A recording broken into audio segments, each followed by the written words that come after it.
మద్యం తాగి అత్యాచారం చేయడం జరిగింది. అలాగే ఇంకో మైనర్ బాలికని కారులో తీసుకెళ్లి బలవంతంగా అత్యాచారం చేయడం మనం చూసాం.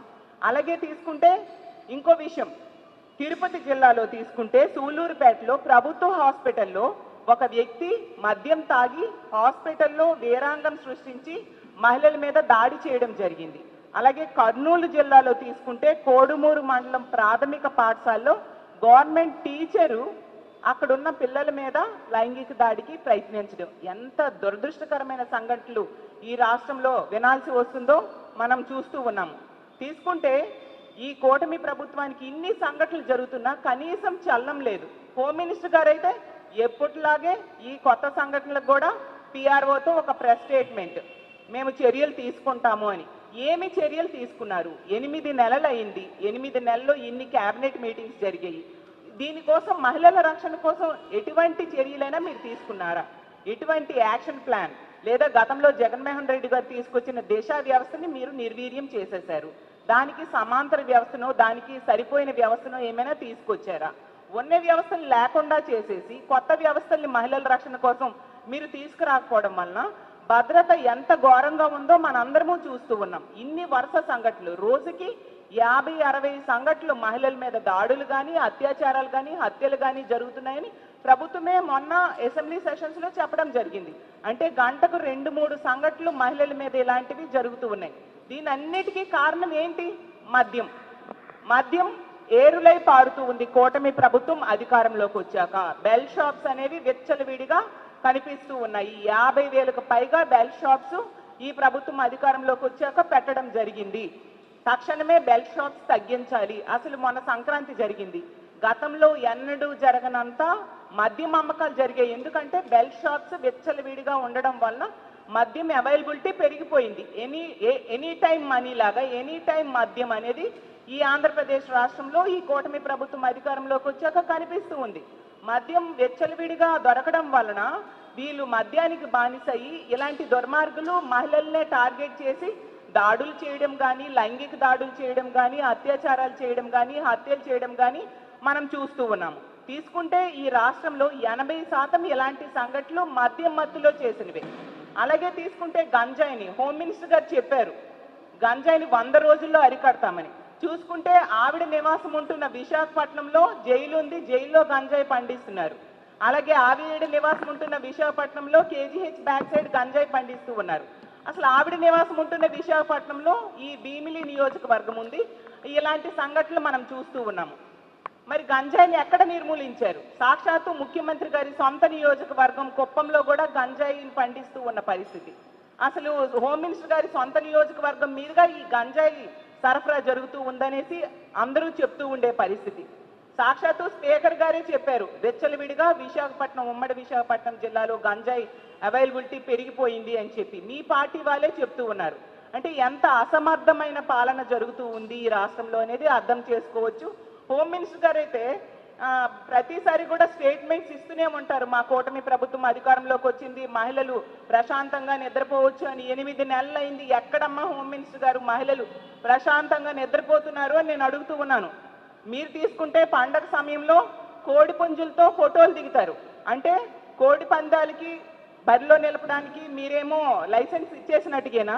అసలు రాష్ట్రంలో గతంలో ఎన్నడూ జరగనట్టుగా పోలీసులను పెట్టి కోడి పందాలు నిర్వహించడం, అలాగే ఆ చుట్టుపక్కల మద్యం వెచ్చలవిడిగా దొరకడం, అంటే పోలీసులే వాళ్ళకి లైసెన్స్ ఇచ్చినట్టుగా అనుకోవాలా? ఇంత దారుణమైన పరిస్థితులు నెలకొంటే ఇలాంటి పనులు చేసే వాళ్ళకి భయం ఎక్కడుంటుంది? ఇప్పుడు మద్యం అలాగే గంజాయి వెచ్చలవిడిగా దొరకడమే కాకుండా కొత్తగా కొకైన్ దొరికింది గుంటూరులో.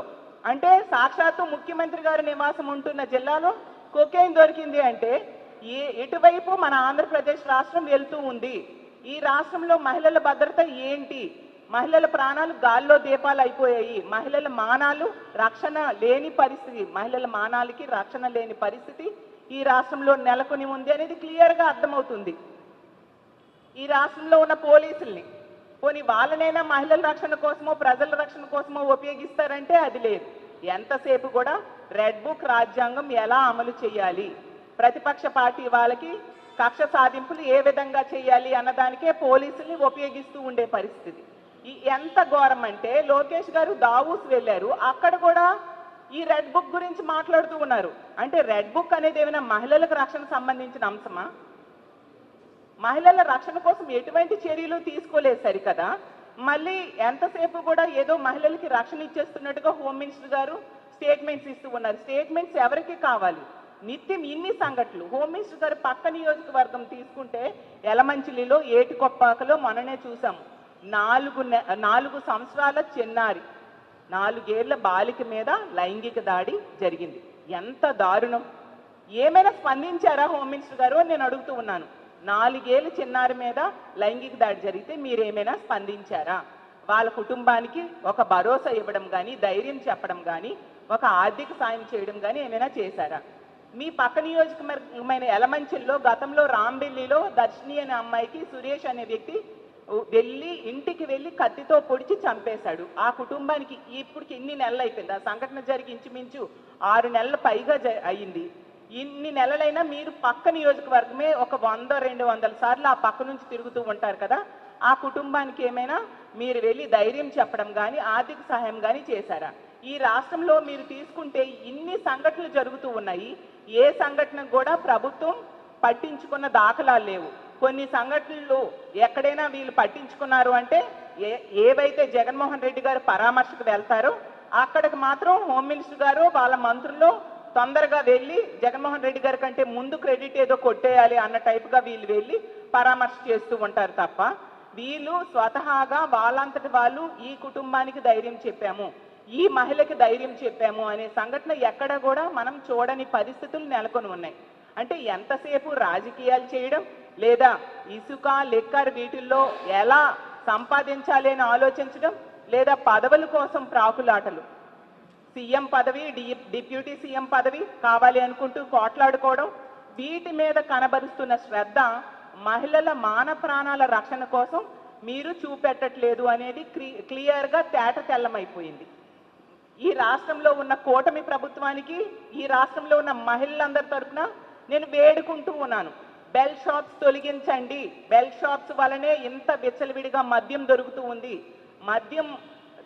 మద్యం అమ్మకాల్ని తగ్గించండి.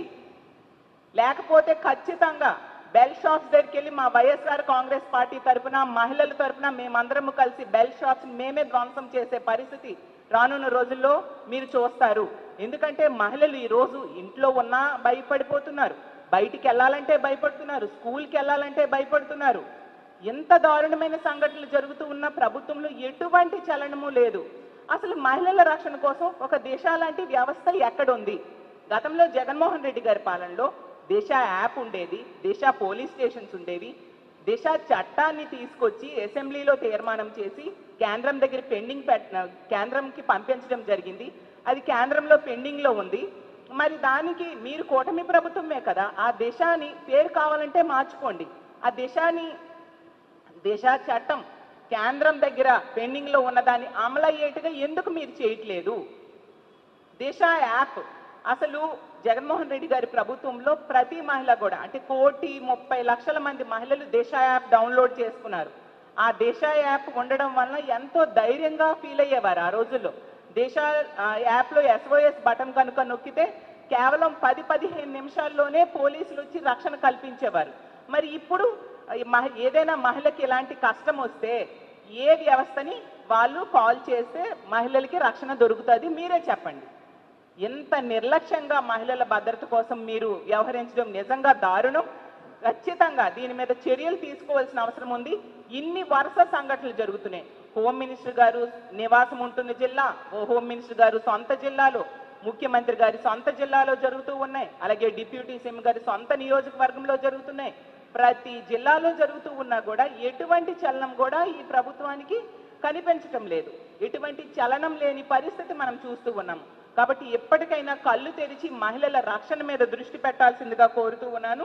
ఇలాంటి ఉదాసీన వైఖరి కనుక మీరు అమలు చేస్తూ ఉంటే రానున్న రోజుల్లో దీనికి మీరు మూల్యం చెల్లించుకోవాల్సి వస్తుందని కూటమి ప్రభుత్వాన్ని హెచ్చరిస్తూ తక్షణమే బెల్ షాప్స్ తొలగించాలని డిమాండ్ చేస్తూ, ఇలాంటి సంఘటనలు జరిగినప్పుడు ఈ కుటుంబాలకి ఈ ప్రభుత్వం రక్షణ ఇవ్వాలి, అలాగే భద్రత ఇవ్వాలి, అలాగే ఆర్థిక భరోసా ఇవ్వాల్సిందిగా కూడా మేము డిమాండ్ చేస్తూ సెలవు తీసుకుంటూ ఉన్నాను. ఈరోజు జరిగిన సంఘటన ఏమైనా పరామర్శించారండి? ఎంతవరకు నేను అదే అడుగుతున్నానండి. హోమ్ మినిస్టర్ గారు ఇన్ని సంఘటనలు జరుగుతున్నాయి, రోజుకి 50-60 సంఘటనలు జరుగుతున్నాయని మన అసెంబ్లీలోనే చెప్పడం జరిగింది. అంటే గంటకు 2-3 సంఘటనలు మహిళల మీద దాడులు కానీ, అత్యాచారాలు కానీ, హత్యలు కానీ జరుగుతున్నాయి. అసలు మా పార్టీ నుంచి చాలా సంఘటనలకు మేము వెళ్తూ ఉన్నామండి. మేము వెళ్ళినప్పుడే వాళ్ళకి చలనం ఉంటుంది తప్ప వాళ్ళు ఏ విషయంలో కూడా వాళ్ళు వెళ్ళి ఆ కుటుంబాన్ని పరామర్శించడం కానీ, ఆర్థిక భరోసా ఇవ్వడం కానీ ఎక్కడా జరగలేదు. జగన్మోహన్ రెడ్డి గారు ఆ రోజు గుంటూరు ప్రభుత్వ హాస్పిటల్కి వెళ్తున్నారు అని చెప్పేసి వాళ్ళు ముందు వెళ్ళడానికి ప్రయత్నించడం, ప్రతి దగ్గర కూడా ఈవెన్ ఎందుకు అక్కడ రాంబిల్లిలో కూడా మా పార్టీ వెళ్ళింది. చాలా సంఘటనల్లో మా పార్టీయే వెళ్ళి ఆ కుటుంబాలకు పరామర్శ చేయడం, ధైర్యం ఇవ్వడం, ఆర్థిక సహాయం చేయడం మా పార్టీ చేసింది. మేము ప్రతిపక్షంలో ఉన్నాం కానీ ప్రజలు నమ్మి వీళ్ళకి ఓట్లు వేశారు, ఇన్ని సీట్స్ ఇచ్చారు. మరి వాళ్ళు ఏంటి, వాళ్ళ బాధ్యత ఏంటి, వాళ్ళ బాధ్యత ఎంతవరకు నెరవేరుస్తున్నారు? ఎంతసేపు స్టేట్మెంట్స్ ఎవరికి కావాలండి? మాట్లాడితే పిఆర్ఓతో ఒక స్టేట్మెంట్, ఈ భీమిలి సంఘటనకు కూడా పిఆర్ఓతో ఒక స్టేట్మెంట్, కఠిన చర్యలు తీసుకుంటాం. ఏవా కఠిన చర్యలు? ఎందుకు పెదగంటేడలో 3-4 నెలల క్రితం ఒక ప్రేమోన్మాది ఒక అమ్మాయి మీద దాడి చేశాడు, ఇన్ని నెలలైంది, అతను ఈ రోజు కూడా ప్రభుత్వం పట్టుకోలేకపోయింది. హోమ్ మినిస్టర్ ఇదే జిల్లాలో నివాసం ఉంటున్నారు కదా, మరి కనీసం దాడి చేసిన నిందితుడిని కూడా పట్టుకోలేనంత అసమర్థ ప్రభుత్వం నడుస్తుందా ఈ రాష్ట్రంలో అని నేను అడుగుతున్నాను. అంత దారుణమైన సంఘటనలు జరుగుతున్నాయి. అత్యంత ఉదాసీన వైఖరి, అత్యంత నిర్లక్ష్యము ఈ ప్రభుత్వానికి ఉంది అనేది క్లియర్గా అర్థమవుతుంది. ముఖ్యంగా హోమ్ మినిస్టర్ గారికి సొంత జిల్లాలో ఇన్ని సంఘటనలు జరుగుతూ ఉన్నా కూడా ఎటువంటి చర్యలు తీసుకోవట్లేదు. మహిళల రక్షణ కోసం ఎటువంటి చర్యలు కూడా ఈ ప్రభుత్వం తీసుకోవట్లేదు. కాబట్టి ఎప్పటికైనా కళ్ళు తెరిచి మహిళల రక్షణ మీద దృష్టి పెట్టండి అని ఈ ఆంధ్రప్రదేశ్ రాష్ట్రంలో ఉన్న మహిళల తరపున వేడుకుంటూ సెలవు తీసుకుంటున్నాను. ఖచ్చితంగా చేస్తామండి. రానున్న రోజుల్లో ఈ బెల్ షాప్స్ కనుక తొలగించకపోతే, ఎందుకంటే గతంలో బెల్ షాప్స్ అనేవి జగన్మోహన్ రెడ్డి గారి ప్రభుత్వంలో ఉండేవి కాదు. ఈ రోజు 50,000కి పైగా బెల్ షాప్స్ ఉన్నాయి. మాట్లాడితే వీళ్ళు చెప్తూ ఉన్నారు బెల్ షాప్స్ దొరికితే 5 లక్షలు ఫైన్ వేస్తామంటున్నారు. ఈ ప్రభుత్వాన్ని నేను అడుగుతూ ఉన్నాను, ఎన్ని బెల్ షాప్స్కి వీళ్ళు ఫైన్ వేశారు అనేసి. ఎన్ని బెల్ షాప్స్కి 5 లక్షలు ఫైన్ వేశారు? మద్యం విచ్చలవిడిగా ఏటీఎంలా ఎనీ టైం మద్యంలా ఈ రాష్ట్రంలో మద్యం దొరుకుతూ ఉండే పరిస్థితి. కాబట్టి రానున్న రోజుల్లో ఇదే ఇలాగే కొనసాగితే మా వైఎస్ఆర్ కాంగ్రెస్ పార్టీ తరఫున ముఖ్యంగా మహిళల సపోర్ట్తో మహిళలు అందరం కలిపి ఇలాంటి బెల్ షాప్స్ అన్ని తొలగించడానికి, ఆ బెల్ షాప్స్ పగలగొట్టడానికి మేము పూర్తిగా చర్యలు తీసుకుంటాము. కాబట్టి ప్రభుత్వం ఎప్పటికైనా కళ్ళు తెరిచి, ఇంత నమ్మి మహిళలందరూ ఓట్లు వేశారు, అలాగే తీసుకుంటే మహిళలకి ఎన్నో పథకాలు ఇస్తామన్నారు, సూపర్ 6లు, సూపర్ 7లు అంటూ ఇన్ని పథకాలు మహిళలకి ఇస్తామని చెప్పారు. మిమ్మల్ని నమ్మి ఓట్లు వేశారు. ఆ పథకాలు ఏవి అమలు చేయలేదు. ఒక ఉచిత బస్సు అమలు చేయలేదు, తల్లికి వందనము అమలు చేయలేదు, ఇలాగ ఫ్రీ గ్యాస్లో 3 ఇస్తామని చెప్పి ఈ సంవత్సరం తీసుకుంటే ఈ ఆర్థిక సంవత్సరంలో 1 ఇచ్చారు. ఇలా మహాశక్తి పథకం అమలు చేయలేదు. ఈ రోజుకి ఫీజు రీఎంబర్స్మెంట్ ఇవ్వట్లేదు. రైతులకు తీసుకుంటే అందులో ఎంతోమంది మహిళా రైతులు ఉంటారు, రైతులకు తీసుకుంటే ఆర్థిక సహాయం చేయని పరిస్థితి. మహిళలకి నెట్ట నిలువున మోసం చేశారు. కనీసం రక్షణ కూడా ఇవ్వని పరిస్థితి మహిళలకి ఈ రాష్ట్రంలో నెలకొని ఉంది అనేది క్లియర్గా అర్థమవుతుంది. మీరే మొన్న చూశారు, రైతుల తరపున పోరాటం చేశాము. అలాగే విద్యుత్ ఛార్జీలు పెంచేసి అన్ని రకాల ఛార్జెస్ పెంచేయడం వలన ప్రజల తరపున అవి తగ్గించాలని మేము పోరాటం చేయడం జరిగింది. అలాగే ఫీజు రియంబర్స్మెంట్ కూడా తక్షణమే నిధులు విడుదల చేయాలి అని చెప్పి రానున్న రోజుల్లో మేము చేయబోతూ ఉన్నాము. మా వైఎస్ఆర్ కాంగ్రెస్ పార్టీ ఎప్పుడు కూడా ప్రజల తరపున నిలబడే పార్టీ, ప్రజల తరపున పోరాడే పార్టీ, పోరాటాల నుంచి పుట్టిన పార్టీ. అధికారంలో ఉన్న ప్రతిపక్షంలో ఉన్న ప్రజల కోసమే మా పార్టీ ఆలోచిస్తుంది, ప్రజలకు అండగా నిలబడుతుందని తెలియజేస్తుంది.